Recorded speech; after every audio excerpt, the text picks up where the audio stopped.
Wewe. Oya. Kaka. Vipi dada? Samani. Kuna shida? Mbona nakuona unatoka utoke huko, unakuja unacheka, sijui hata unacheka nini. Sikia. Sio si ni hatari. Unaona bana, kuna hii issue bana. Unajua watu wanateseka, si kulingana na simu ndogo si nini, mimi na hili tambo bana. Nikaweka hii application, kuna application moja hapa hivi. Unasumbuka sana wengine kwenye kufungua kwenye simu. Hii application ina simulizi, comedy, na movie. Yaani vyote kwa pamoja viko huko. Sasa nilikuwa nafuatilia hapo, nilikuwa naangalia nifurahisha. Hii application inaitwa CNZ Media bana. Nimeipakuwa leo nikaweka.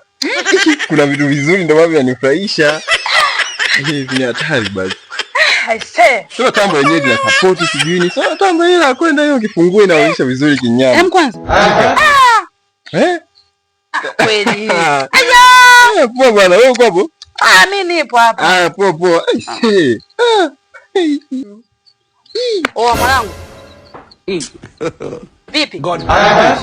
Ulisemaje kwenye simu yako kuna kitu gani kichokweli kinakuchekesha?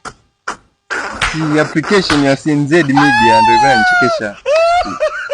Basi fresh. Naomba na mimi nyumbani nikaangalizie na mimi nicheke mwanangu. Ucheke vipi? Nikupe. Nimeshakwambia leta. Leta. Simu yangu tu nikupe wewe. Naona unazingua. Leta. Leta simu. Vipi wewe inakuaje?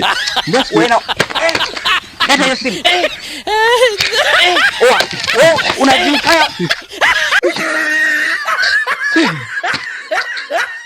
Poa bana, haina noma. Kwanza app yenyewe naijua jina. Unitishi chochote hata kama umechukua simu. Utachukua hata simu yenyewe uta download CNZ Media, kwani kuna nini kingine? Sema tambo yangu kubwa. Jinga mwenye bondo. Poa. Goodbye.